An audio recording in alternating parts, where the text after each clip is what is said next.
when you say funded by the government too, Jay, it's important to note that the government being taxpayers, the pool of taxpayers is shrinking and the pool of ageing population is growing. So clearly part of the government policy is to work out how we're going to fund these, these cost factors that we have across our society. You're listening to the Financers Podcast. 1, 2, 3, listen. Well, I'm not sure we could have picked a topic that we could talk about for longer that we're going to try and do in 15 minutes. This is not really a short form topic, Delta, but there has been a lot of changes recently in aged care. Obviously, we're dealing a lot with clients at the moment, either our aging clients or some of our clients who've got parents moving into aged care. And the aged care changes are quite topical. They're quite detailed. So the idea of this short form podcast was to sort of talk about broadly what those changes are. And I think I'd be the first to admit that I haven't had a chance to go through the intricate detail of all of these. But let's just talk conceptually about what those changes are. So maybe we just start. Oh, sorry. No, I was just going to, just do a very quick recap in that respect as well. So from the 1st of November that's just passed, there has been changes to the way aged care is regulated. And what I mean by that is, the contributions that residents or clients will have to contribute themselves. So as you said, Jay, there's certainly a growing demand from our client base to at least be having discussions around what the future might look like in respect of aged care, whether it's for themselves or loved ones. So we'll try and do a quick run through today with some sort of high level changes that came into effect. Yeah. So this new Aged Care Act, which I think came into effect the 1st of November. Let me talk about it on a couple of fronts. First one, there's a new Aged Care Act that replaced the old one. The idea is that it provides greater transparency on fees and agreements. And I think if I'm being a little bit cynical when I talk about this from a client point of view, it's largely about the costs changing. So from a financial point of view and families, it's thinking about what sort of impact are these changes going to have when we start to make decisions about either getting support in home or we move into aged care. What are those cost imposts going to be? Yeah, that's right. And if our listeners were to refer back to a previous podcast that we had with the team from Right at Home, we do talk about sort of the support at home packages, so clients remaining in their own home and receiving that support.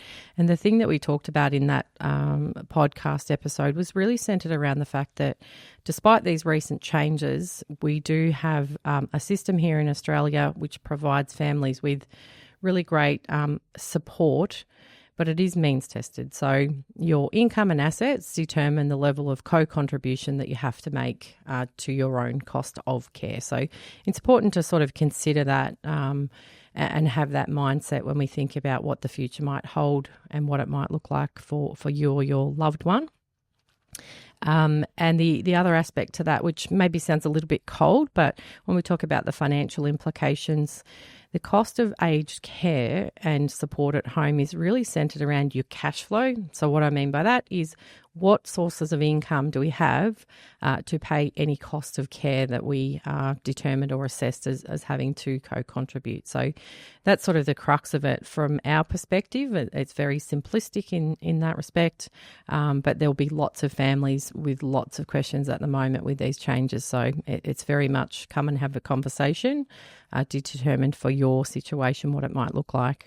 Yeah, and the notes I'd made was just around the fact that, yes, there's greater transparency on fees and agreements, but families need to understand what they're signing up for, how this fits in their financial plan, to your point, their cash flow. So these rules will have an impact. It's really important, to your point, to make sure that people have got a handle on their financial situation, their cash flow accordingly. Did you want to go into any of the detail around the home care packages? I've got a couple of notes here around. Essentially, there's some stuff that's fully funded, there's some stuff that is means tested, and pensioners pay the least. So higher assets means higher contribution, lower assets means your co-contribution will be less than most. But again, budgeting matters. Anything else you want to add on the home care packages? Yeah, probably just the point that we always make when we talk about any of these potential changes. It's just around being proactive. When we talk about support at home, and we've mentioned this on previous occasions, it can take months and months and months to actually be granted a package and then find a provider to deliver those support services. So if you have a loved one and you're thinking, oh, maybe they're close to needing some care, we would always encourage you to start that process early. Yeah. I noticed on some of our show notes, we talked about one of the changes is move to a single assessment system. Mm-hmm. I think the proof will be in the pudding, won't it? Because the system has been horrible up until now for the assessment point of view. And to your point, people really need to start this process even earlier than they think they need to. So hopefully we see a massive change with a single system for entry and eligibility. But again, like most things government, I think you've got to work out what are the things you can do yourself rather than relying on the system. How can you be proactive? So apply early. Talk to us about how you can fund care without stress, but get in early, start chatting to us, and go back and have a listen to that last podcast we did with the Right at Home crew, because they were awesome. Yeah. And again, just a very quick recap for today's episode. Support at home means residents or your family members remain in their home and they receive the support services to allow them to stay at home. So that's sort of the first step when we look at any additional support families might need. And then from there, you might escalate into your needs dictating residing in an aged care facility. And again, have those conversations and be proactive, because unfortunately we see all too often that clients will reach out to us and say, Mum or Dad have, had a fall at home.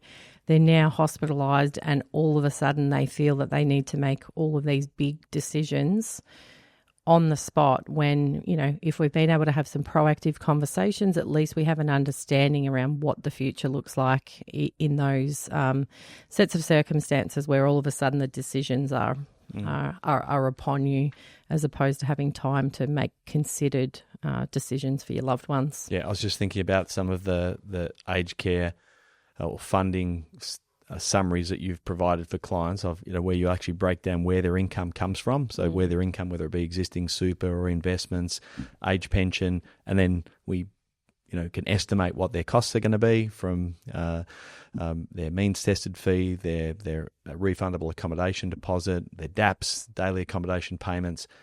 It's really good to actually know those things in advance. Like you said, when people are just lumped into a system, they haven't done any of that planning, cash flow becomes a surprise. Our job is to actually preempt that and do some modelling earlier. That might be a reasonable segue into residential care. So the changes and we've talked about this on the podcast previously. We might just recap a little bit. But when people are moving into aged care, the majority of people who are not supported residents will pay what we call a RAD, or a refundable accommodation deposit. Most people are aware there's this large contribution that most people have to contribute. There's been some changes of recent time. Very broadly or briefly, Delta, what are those changes and how will it impact people? Yeah, of course. So if we start with the RAD, or the accommodation cost, because it is actually the cost of accommodation, think of it like this. If you move into a new home, do you want to buy your new home or do you prefer to rent your new home? So they're the options that you have. And again, that is obviously impacted by your personal set of circumstances around what assets you might have available to support yourself. So the changes in that space around families choosing to hand over that lump sum and purchase that new home, the change that's come into effect is that the facility can actually retain 2% of that amount that's been handed over from the resident per year to a maximum of 10% over a 5-year period. So that's a change, because previously the facilities were not allowed to keep any of that amount. It was fully refunded. So it's slightly different now. The other part to that, when we think about the accommodation costs, are that if we don't hand over a lump sum and we pay on a regular basis, it's called a daily accommodation payment. The rate of rent or interest was previously fixed in at the time of entry. Now that will actually be indexed twice a year. So again, that's a change. And then when we look at the other contributions, we have what's called now a hotelling supplement, which includes things like meals and laundry, and then a non-clinical care contribution, which is for personal care. So the key, again, in any of this is that because it's means tested, the income and assets that you have available to you dictate your co-contribution.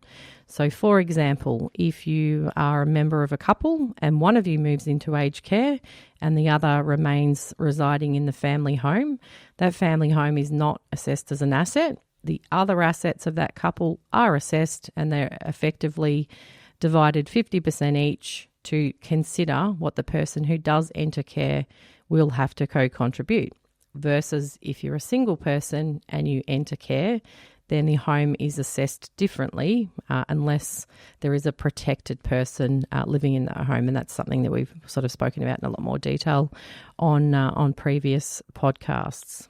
It sounds to me, Delta, like it's complicated. It is quite complicated when it's new to you, and there's fear around decisions. There is the emotional impacts of perhaps supporting, a parent maybe in this example that is really unsure and uncertain around entering care. So you're sort of dealing with financial, emotional, family dynamics, like all of those things come into the mix. So again, you don't want to feel that you're in a position where you have to make these decisions sort of immediately because mum or dad's, health needs dictate that. Have these conversations early so that you can understand and make informed decisions. Yeah, I'm looking at my notes, which were very clinical from a financial point of view. Like the financial angle is, listen, you got all these decisions about how to pay the RAD. Do you do a DAP? Do you have a mix of those? How's your cash flow? What's your estate plan look like? How's your investment strategy dealt with? But none of that, that's all separate to the emotional decisions that people, like not only the people moving into care, but all the family that support them. And I think when people are lumped with all of those decisions all at once in quick time, it can be super overwhelming. And I think that's where people end up making poor decisions. And we've seen a lot of those where people make like their own independent decisions at haste because they haven't given themselves some time to work through logically how will they fund this and how will they sort of come to terms with the changes in their life. Yeah, and again, I think that's where we can really come in and play a role because we're quite detached in the decision making. Like, whilst it's a difficult time for someone perhaps that's entering aged care because clearly there's something going on from a health perspective and so on, we're detached from that emotion and we can really guide you with decision making that removes any of your siblings want this and you want that and mum wants this. We just look at the facts of the situation and provide advice that provides you clarity right now, but we're always thinking a couple of steps ahead. So you mentioned, Jay, estate planning. So what might be the impact on an estate plan if we make a particular decision? Like, how does that impact those changes? So it can maybe sound a little bit cold, but we are very detached in providing advice to our clients so they can make informed decisions that are not influenced by emotion.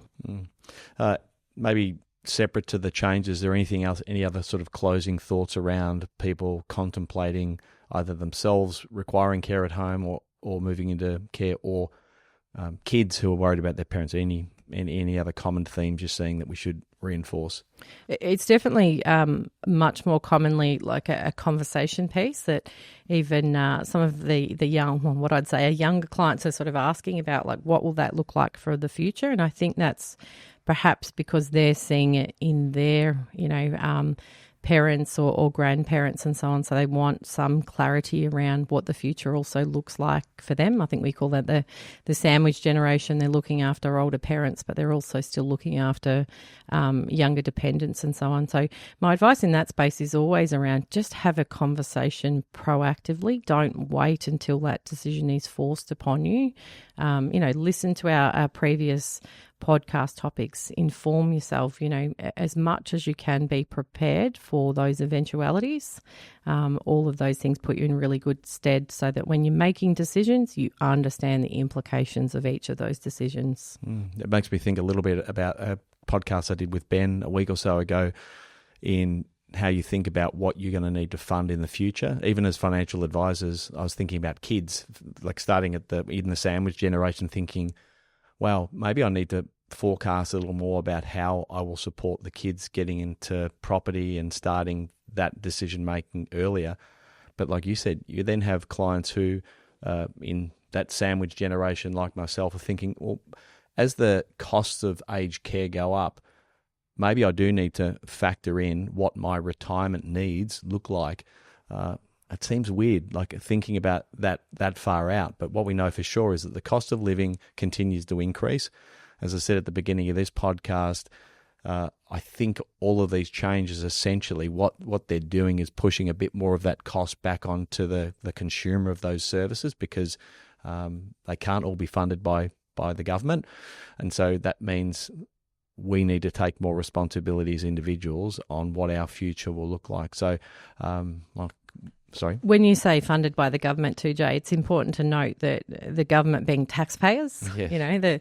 The pool of taxpayers is shrinking and the pool of ageing population is growing. So clearly, part of the government policy is to work out how we're going to fund these cost factors that we have across our society. So again, we've talked about a couple of times already, when we think about aged care, it can be confronting when you hear some of the figures around, in particular the accommodation costs and so on. But the system is designed to be equitable in that it is means tested. The income and assets that you have available, you are expected to co-contribute. So again, to your point, the earlier you can start considering these types of things that you might foresee or you might not foresee for the future, the better position you'll be in just to make those informed decisions. Yep, perfect. So I suppose that closing call to action is if you or one of your family members is looking at aged care decisions, don't do it alone. Like reach out, call us, message us, email us, whatever you like, and we'll help you with those cash flow decisions. And even though we're detached, we'll help you with those emotional decisions around accommodation and funding as a part of your overall situation. So anything else in closing, Delta, around this? Yeah, probably just one other call to action that's perhaps raised or been considered recently is around estate planning when we talk about powers of attorney. So again, if we think about loved ones that might need some additional support at home or they might need to consider residential aged care, if mum or dad in this example is not able to make those decisions themselves as they've lost capacity and they need to appoint or have somebody appointed to step in, again, that's a process. We don't want to be waiting till mum and dad are in a hospital bed because they've broken their hip and they're going into care and, their dementia is progressing and so on. So these are all the things that we need to be considering, perhaps for our generation, for our parents now. How many times when you talk to a client about their estate planning, you talk to them about their financial and medical power of attorney, and they ask, why is that important to me now? Well, it might not be important now, but it will be important when you need it. And once someone has lost capacity, it's very difficult to actually get those things in place, if not impossible. So again, preemptive planning with everything. Again, there's a lot to think about, but that's what we're here for. We're here to be people's support network, their second brain, and help sort of manage these decisions for them over their life. Yeah, and like other areas of advice, we ensure that we are across the rules and regulations, even when they do change and there's changes to the system. So that's where we can provide that support to help you navigate the complexities of a changing landscape. Beautiful. Thanks, Delta. We'll speak next week. Thanks, Jay. We hope you enjoyed today's episode. If you're keen to understand more about how financial advice could benefit you, follow us on Instagram, Facebook, YouTube, and Twitter at Burke Britton FP, or Google Burke Britton Financial Partners to check out our client reviews, testimonials, and make a time to meet one of our certified financial planners by clicking Book Now on our website. Thanks for listening. Any information contained in this podcast is of a general nature only. No account was taken as to the objectives, financial situation, or needs of any particular person. Therefore, before making any decisions, listeners should consider the appropriateness of any information with regard to their particular objective, situation, or needs, and seek advice from a licensed professional specific to their circumstances. PB Financial Solutions Proprietary Limited, trading as Burke Britton Financial Partners, are authorised representatives of Acumen Financial Planning, ABN 89051208 327, Australian Financial Services Licence 232706.